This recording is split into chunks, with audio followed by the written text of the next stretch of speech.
It's a global organization in 136 countries. So I think just to narrow down, our focus is really kids, young children, and young people who are abandoned and or don't, for whatever reason, they are orphans. So that's our kind of a base in 136 countries, including Chicago and Florida. So what I will touch on a couple of points. I think in the beginning of this journey, when this COVID-19 hit us, I think the first thing we realized, well, how do we make sure we do everything we can to our number one stakeholder, the children, are safe? So I think from that perspective, I'm very happy to say that, so as far as I know, and I'm always happy to say this, all the kids and children, whether they're in Chicago or Florida, all over the world, we have no case of coronavirus. We have some staff impacted. We are a community organization, but they are okay. So that's number one. Number two, another realization hit us that no matter what we do, the poor will be hardest hit, whether it's in my neck of the wood or it's in Ethiopia. It's just a fact of life. So one of the comment I heard from Courtney, I think, is talked about someone about sustainable development goals. So our fear in the beginning was that it would be a human tragedy if COVID-19 takes us back many years. It will take us back, no question about that, but how long? So I think that's something I wanted to put it out there and tell you what we are trying to do to avoid it. To give you an example of that, right now, according to UNESCO, 90% of the students globally are not going to school, 90%. That's around 1.58 billion kids right now are not studying. So what I was trying to do as we do our regular work, and I heard from Courtney talking to the kids, so I just started picking up the phone. I talked to a young girl in Florida in our village. I talked to a young person in Ethiopia. He's blind, 18 years old. I talked to another young lady in Ethiopia. I'm just trying to talk to as many young people as I can, because I think they don't have a voice. And so my goal was to talk to as many young people as I can, so that I can hear from them. Another thing worth mentioning, because of your organization mission, is our model. And without going into too many details, the organization started 70 years ago, but the model was mother. And just very quickly, the founder of the organization in Austria realized that the best way to raise the children is having a mother in the house. So our model across the 136 countries, in every building, there's a mother. They are a paid employee, but they actually raise 6 to 8 kids in a village and in that particular building. And the second element, which of course I want to focus on, is education.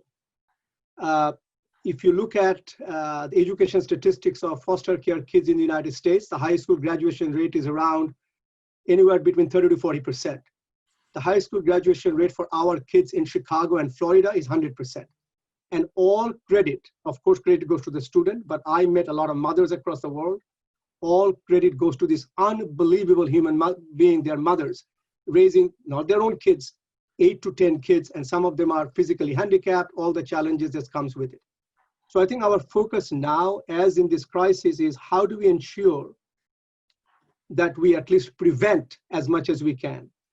So I think I will mention 4 points that we are focusing on. One is preparedness and prevention.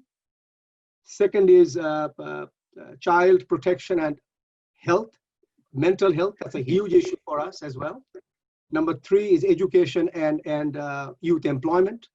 And number 4 is how do we help the struggling families. One thing is worth mentioning, particularly to your community, is we also realize we are also a community organization. Yes, we are in all these countries, but we work very closely with communities in everywhere we are, whether it's in Calcutta, India, or in Ethiopia, or whether it's Uganda, whether it's in Italy.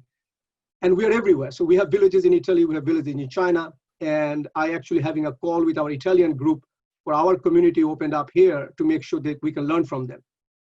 So to achieve these 4 objectives I mentioned, prevention, childcare, education, and struggling families, we can't do it alone.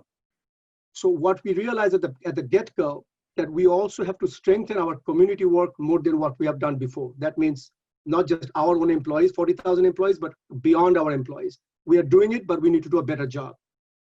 We also realized that SOS globally, we have everywhere. So we reached out to them. Some of them are well there, right? They have reserve. So we appealed to SOS Germany, for example, that can you release some of your reserve fund? And they have released $30 million out of a $100 million goal. It's SOS reserve money. They released it now because we need it. We need it now more than ever before. Third thing, we realized that we have to go to the foundation and request them, like any other foundation. I will name them, Hemsley Foundation, for example. We have a program in Ethiopia. I said, look, we have to work with the government in Ethiopia and help them in the emergency crisis. So they are allowing us to release some of their program fund to do what we need to do.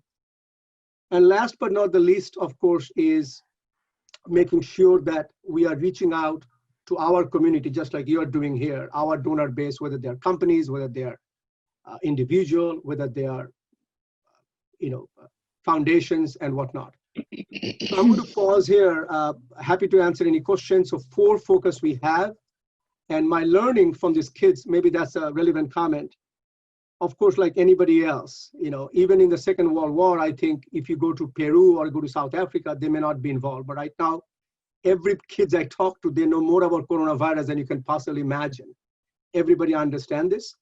And the second learning for me was how much, as much as they're missing their friends, they're also worried about their education. So for me, I think my last comment is where I am trying to focus every bit of energy I have is how can we prevent the going back. And I'll give you one more data point. I talked to an educator at Tulane University to try to understand the data point from Katrina. And it's fascinating to learn that when Katrina happens, the vulnerable children, the low-income kids, it took them 2 years to come back in their level of education. So if that's in New Orleans, imagine what can happen to countries that are much in a different circumstances than we are. So that's where I'm focusing my energy, and how can we make sure the education not get impacted and we can move forward. Thank you.